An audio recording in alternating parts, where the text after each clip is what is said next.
ሰላም ጤና ይስጥልኝ እንደምን ቆያችሁ ከቻናሏን የሚተላለፍላችሁ የዜና ሰዓታችን ላይ ትገኛላችሁ ከሀገር ውስጥና ከውጭ ያገኘናቸው መረጃዎች ወደ እናንተ እናደርሳለን ዜናዎቹን እየመራው አብራችሁ ቆይታ ማድረጋውን ይፋታ ጥላሁን መልካም ቆይታ በሰባተኛው ጠቅላላ ምርጫ የአካል ጉዳተኞችን ሁለንተናዊ ተሳትፎ ለማረጋገጥ ከኢትዮጵያ ብሔራዊ ምርጫ ቦርድ ጋር በቅንጅት እየሰራ መሆኑን የኢትዮጵያ አካል ጉዳተኞች ማህበራት ፌዴሬሽን ገለጸ።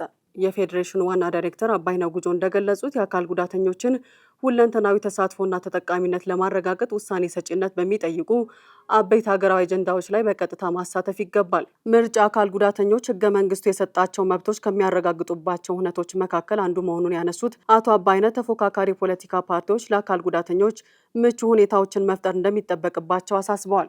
ኢትዮ ቴሌኮም የሚዲያ ስነ ምህዳሩን ወደ አዲስ ምዕራፍ ያሸጋግራል ያለውን ቴሌስትሪም የተሰኘ ይዘት ማሰራጫ አገልግሎት በይፋ አስጀመረ።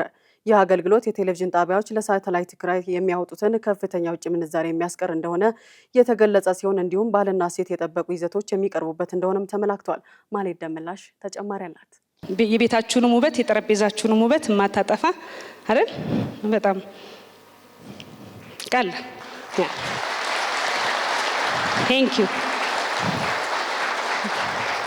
በጣም ቀላል ጋጀት እንደምታዩት በኢትዮ ቴሌኮም ዋና ስራ አስፈጻሚ ፍሬህይወት ታምሩ ይፋ የተደረገው ይህ የይዘት ማሰራጫ ደንበኞች የብሮድባንድ ዋይፋይ በመጠቀም ብቻ የተለያዩ ይዘቶችን መመልከት እንደሚያስችል ተገልጿል። በዚህም የቴሌቪዥን ጣቢያዎች ለሳተላይት ኪራይ የሚከፍሉትን ከፍተኛ የውጭ ምንዛሬ በማስቀረት በሀገር ውስጥ መሰረተ ልማት ስርጭታቸውን ወጪ ቆጣቢ በሆነ መንገድ እንዲያከናውኑ ይረዳቸዋል ሲሉ ዋና ስራ አስፈጻሚው አብራርተዋል። ሀገራዊ ጠቀሜታው ምንድነው ከተባለ ቀደም ብዬ እንደጠቀስኩት ወደ 98% የሚሆነው ኮንቴንቶቻችን እየደረሱ ያሉት ወደ ቤት ወደ ቲቪያችን እየመጣ ያለው በሳተላይት ነው ብለን ሳተላይት ደግሞ እንግዲህ የሚዲያ አጋሮቻችንና ሲዎች ያውቃሉ በውጭ ምንዛሪ የምንከፍልበት ሬንት ብናረጋው ነው ማለት ነው። ስለዚህ ምን አለው ማለት ነው የራሱ የሆነ ሊሚቴሽን አለው ማለት ነው። በተለይ እንደ ኢትዮጵያ ላለ ሀገር ደግሞ ብዙ የውጭ ምንዛሪ አይደለ በኤክስፖርት ማምጣት የሚጠበቅብን ሲሆን ክፍያዎቻችንን መቀነስ ነው የምንፈልገው። ስለዚህ ይሄን የሚያስቀርልን ይሆናል ማለት ነው። አገልግሎቱ በመደበኛ ብሮድባንድ በሲም ካርድ እንዲሁም በሴት ቶፕ ቦክስ አማካኝነት የሚቀርብ ሲሆን ስማርት ያልሆኑ ቴሌቪዥኖችን ወደ ስማርትነት በመቀየር ለእያንዳንዱ ቤት ተደራሽ እንደሚሆን ተመላክቷል። በተጨማሪም በአሁኑ ወቅት ከ60 በላይ የቀጥታ ስርጭት ቻናሎችንና ከ350 በላይ በፍላጎት የሚታዩ ቪዲዮዎችን አካቶ መያዙ የተገለጸ ሲሆን ባህልንና እሴትን የጠበቁ ይዘቶችን የሚቀርቡበት እንዲሁም የወላጆች ቁጥጥር ስርዓት እንደተካተተለትም ተብራርቷል። ደንበኞች የቴሌስትሪም አገልግሎት የሚያገኙበትን ኮንቨርተር ዲቫይስ በኢትዮ ቴሌኮም የሽያጭ ማዕከላት ወይም በዘመን ገበያ የኦንላይን መገበያያ በኩል ማዘዝ እንደሚችሉም ተጠቁሟል። እንዲሁም በመጀመሪያ ዙር 10,000 ዲቫይሶችን በ33% ቅናሽ መመረታቸው የተገለጸ ሲሆን በቀጣይም እንደ ደንበኞች ፍላጎት ተጨማሪ ምርቶች እንደሚቀርቡ ተገልጿል። የኢትዮጵያ አየር መንገድ ግሩፕና ድርጅቱ የሰራተኞች ማህበር 11ኛውን የህብረት ስምምነት ተፈራርመዋል። ስምምነቱ ለሰራተኞች ምቹ የስራ ሁኔታን በመፍጠር የድርጅቱን ምርታማነት ያሳድጋልም ተብሏል። በስነ ስርዓቱ ላይ የተገኘችው ጸጋነች ተሰማ ዝርዝር አላት።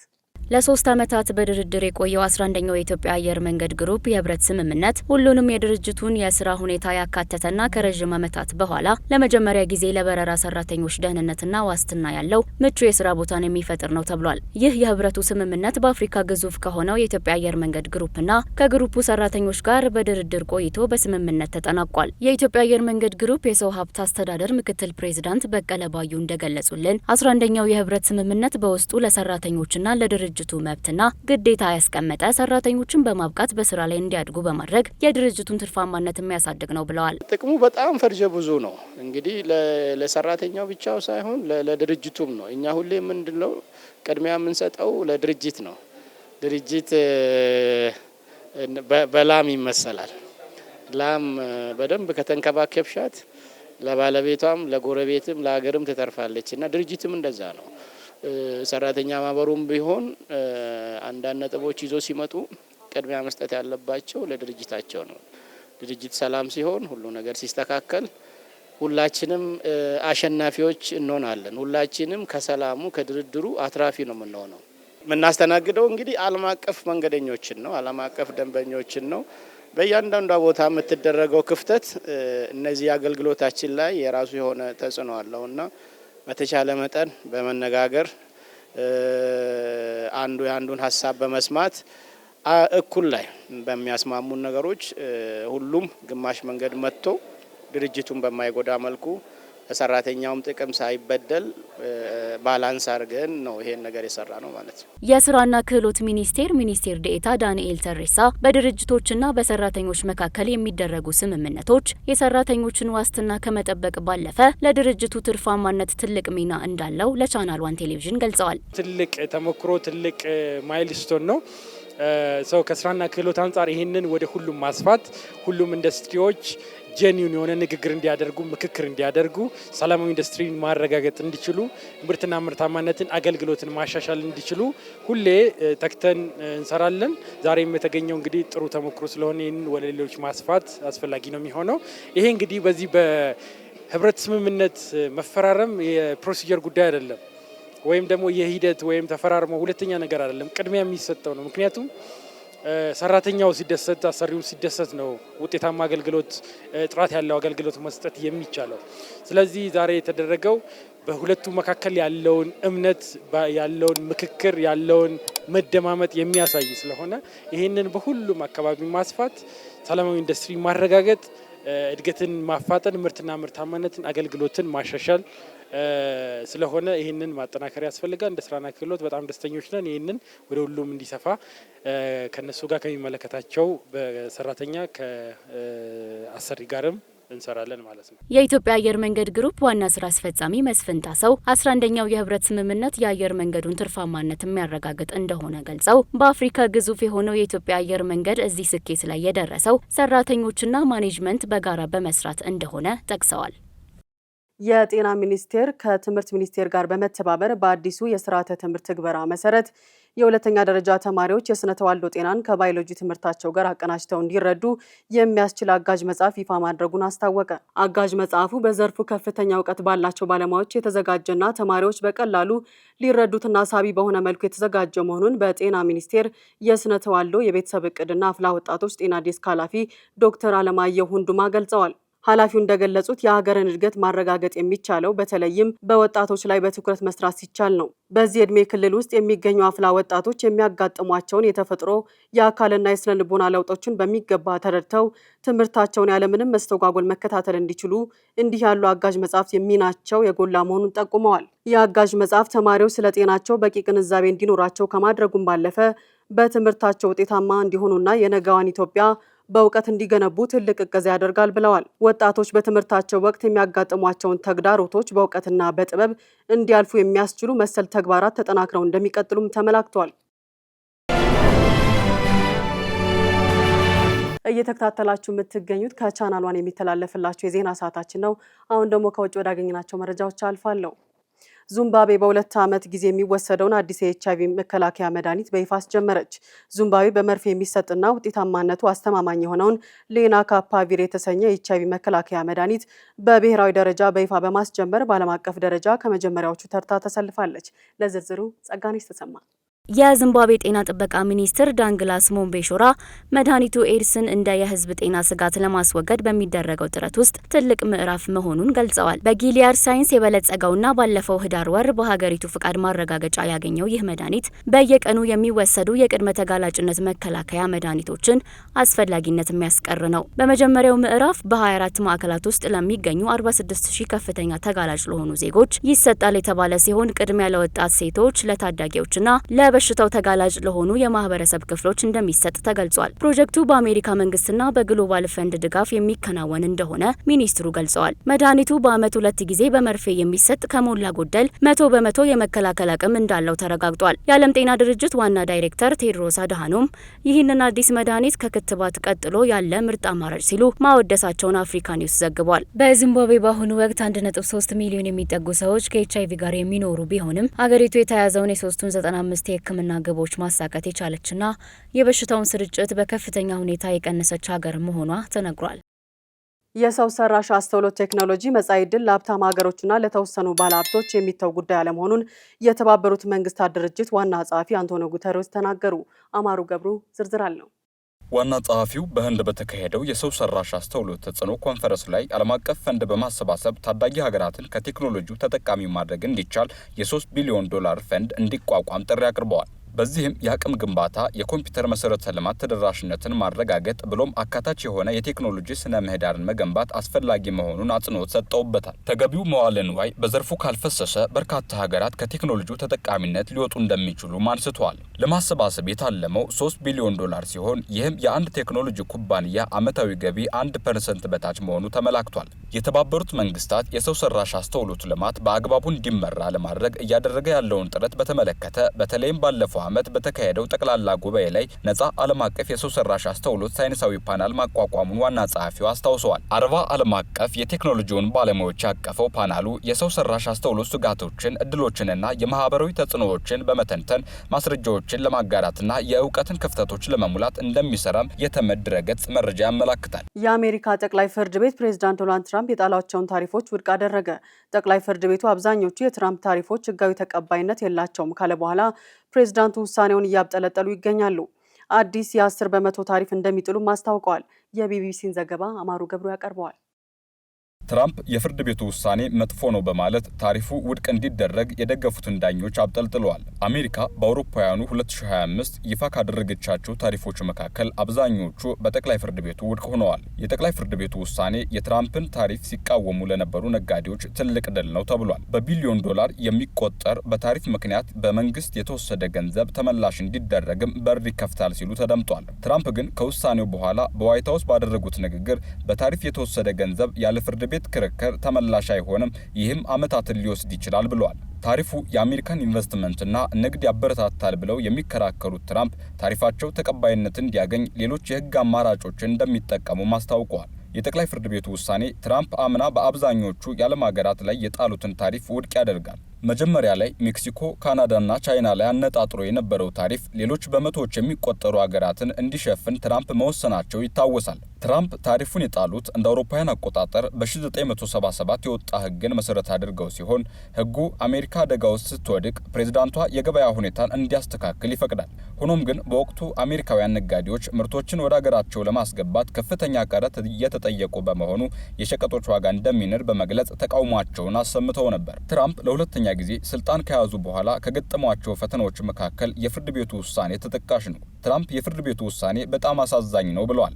ኒክ ሆልም የተባለው ነጋዴ ውሳኔው አነስተኛ ቢዝነስ ላላቸው ሰዎች እፎይታ ነው ብሏል። ውሳኔው በዓለም አቀፍ ገበያው አዳዲስ ጥያቄዎች እንዲነሱ ማድረጉ እንደማይቀር የቢቢሲ ዘገባ ያመለክታል።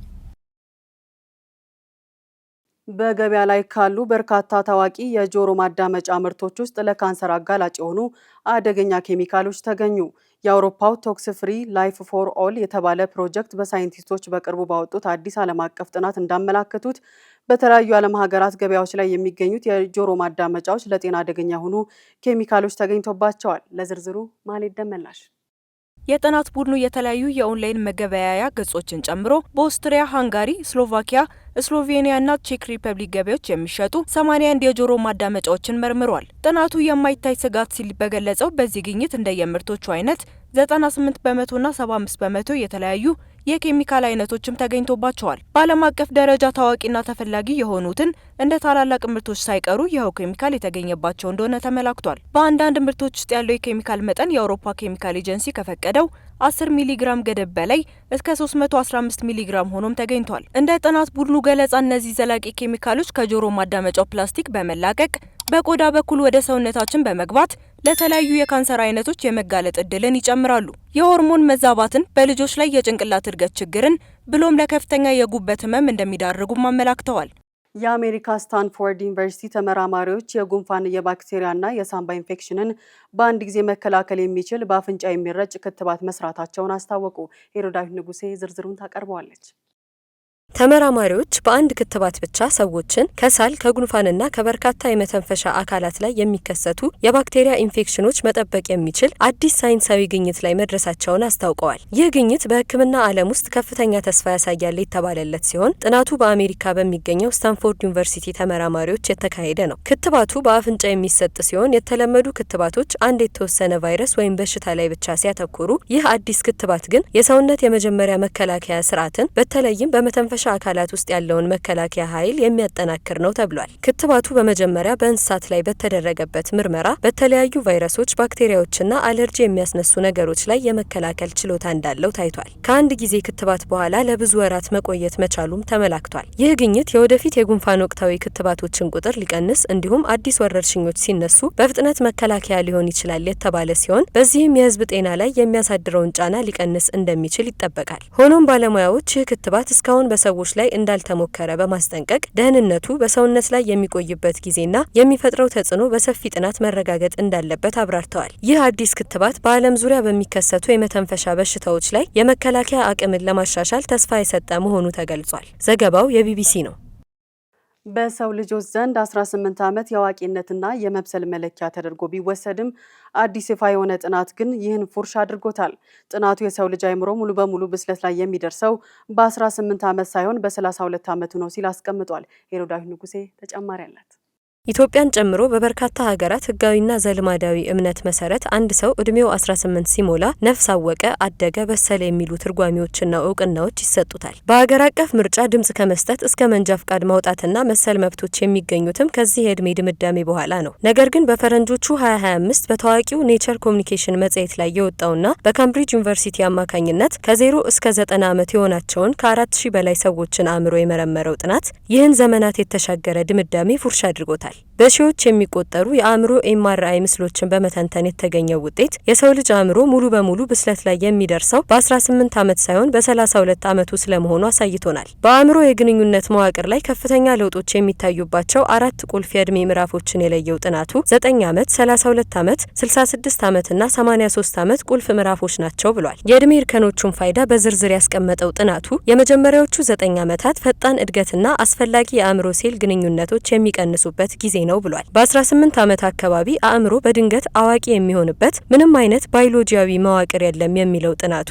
የአእምሮ ግንኙነቶች እስከ 30ዎቹ መጀመሪያ ድረስ መጎልመሳቸውን እንደሚቀጥሉና ከ32 ዓመት በኋላ ግን የአእምሮ መዋቅር ይበልጥ የተረጋጋና የጸና እንደሚሆን ጠቅሷል። እነዚህ ልዩነቶች የሚያሳዩት አዋቂነት የሚለው ጽንሰ ሀሳብ በባዮሎጂ ብቻ ሳይሆን በባህል፣ በታሪክና በወቅታዊ ማህበራዊ ፍላጎቶች ላይ የተመሰረተ መሆኑን ነው የካምብሪጅ ዩኒቨርሲቲ ጥናት ያመላከተው። ህግ አውጪዎች 18 ዓመትን የመረጡት አእምሮ ስለበሰለ ሳይሆን አንድ ሰው ለስራና ለኃላፊነት ዝግጁ የሚሆንበት ግምታዊ ጊዜ ስለሆነ ነው ሲልም ያስቀምጣል። እንደ ውሳኔ የመስጠት፣ ስሜትን የመቆጣጠርና የረጅም ጊዜ እቅድ የማውጣት ችሎታዎች በ18 ዓመት ገና በሂደት ላይ መሆናቸውንና ከ18 እስከ 29 ዓመት ያለው ጊዜ በስነ ልቦናው ዓለም ወደ አዋቂነት የሚደረግ ሽግግር እንደሚባል ጥናቱ ደምድሟል። በዝናብ ወቅት ሰዎችን ተከትሎ የሚበር ተንቀሳቃሽ ጃንጥላ ተሰራ። በቴክኖሎጂው ዓለም አስገራሚ የፈጠራ ስራዎች እየታዩ ባሉበት በዚህ ወቅት አንድ ታዋቂ የዩቲዩብ ይዘት ፈጣሪና መሐንዲስ በዝናብ ወቅት እጅን ሳይጠቀሙ ሰዎችን ከዝናብ የሚያስጠልል ድሮን ሰርቶ ለእይታ አብቅቷል። አይቢውልድ ስታፍ ተብሎ በሚታወቀው የዩቲዩብ ቻናል ባለቤት የቀረበው ይህ ፈጠራ በሰው ሰራሽ አስተውሎት የታገዘ ሲሆን ባለቤቱ በሄደበት ቦታ ሁሉ ከራሱ በላይ እየበረረ ከዝናብ የመከላከል አቅም አለው። ፈጠራው በአየር ላይ በቀላሉ እንዲሳፈፍ እንዲረዳው ተደርጎ ከቀላል የካርበን ፋይበር እና በ3ዲ ፕሪንተር ከታተሙ ቁሶች የተገነባ ነው። በውስጡም የራዝቤሪ ፓይ ኮምፒውተር እና ሌሎች ሴንሰሮችን የያዘ ሲሆን ይህም ድሮን ከሰውየው ጋር ያለውን ርቀትና ከፍታ በአግባቡ ጠብቆ እንዲቆይ ያደርገዋልም ተብሏል። ፓንች የተባለ ብቸኛ ዝንጀሮ በሄደበት ሁሉ ዝንጀሮ መሳይ ኦራጉንታን አሻንጉሊት እንደያዘ በቪዲዮዎች ከተሰራጨ በኋላ በመጨረሻ በጃፓን በሚገኘው በካናራውቲ ውስጥ እውነተኛ ዝንጀሮ ጓደኞችን ማፍራት ጀምረዋል። ኢዲያ ዝናቡ ተጨማሪ አላት። ፓንች የተሰኘው ህፃን ዝንጀሮ ጃፓን በሚገኘው መካነ አራዊት ውስጥ እንደ ኤሮፓያኑ አቆጣጠር በ2025 ዓ.ም ነበር የተወለደው። ከተወለደ በኋላ እናቱ ስላገለለችው በእንስሳት ጠባቂዎች እጅ ሊያድግ ችሏል። ፓንች በእናቱ ብቻ ሳይሆን በሁሉም ዝንጀሮች መገለል ስለደረሰበት ብቸኛ ጓደኛው የዝንጀሮ መልክ ያለው አሻንጉሊት ነበር። ታዲያ ይህንን አሻንጉሊት አቅፎ የተቀረጸው ምስል በማህበራዊ ሚዲያ ተሰራጭቶ በመላው ዓለም በሚሊዮኖች የሚቆጠሩ ሰዎች ጋር መድረስ ችሏል። ይህ ትንሽ ዝንጀሮም በመካነ አራዊት ውስጥ ተገፍቶ ብቸኛ ቢሆንም በማህበራዊ ሚዲያ ግን ዝናውን አይቶ ብዙ አድናቂዎችን ማግኘት ችሏል። የፓንች የማህበራዊ ሚዲያ ተከታዮች ከኋላው በመሰብሰብ ሃንጊን ዴር ፓንች የሚል ንቅናቄን አስጀምረውለታል። በመሆኑም ፓንች ቀስ በቀስ በሌሎች ጦጣዎችና ዝንጀሮች ተቀባይነት ማግኘቱን ተከትሎ ከመካነ አራዊቱ መልካም ዜና ተሰምቷል። አሁን ፓንች ከሌሎች የመካነ አራዊቱ ዝንጀሮችና ጦጣዎች ጋር እየተጫወተና እንዴት የነሱ አባል ሆኖ መኖር እንዳለበት በሂደት እየተለማመደ ይገኛል። ታዲያ አንድ የስዊድን ኩባንያ ለፓንች አሻንጉሊቶችን ለግሷል። ብዙ ጎብኚዎች ጎብኚዎችም ፓንችን ለማየት ወደ መካነ አራዊቱ እየጎረፉ የሚገኝ ሲሆን በመሆኑም ለፓንች ላደረጉት ድጋፍ እንዲሁም ስለ ጉብኝታቸው ከመካነ አራዊቱ ምስጋና ተችሯቸዋል። ዘገባው የኤንቢሲ ነው። ስትከታተሉ የቆያችሁት ከቻናሏን የሚተላለፍላችሁ የዜና ሰዓታችንን ነበረ። ዜናዎቹን እየመራው አብሬያችሁ ቆይታ ያደረኩት እኔ ኤፍራታ ጥላሁን ነበርኩኝ። መልካም ጊዜ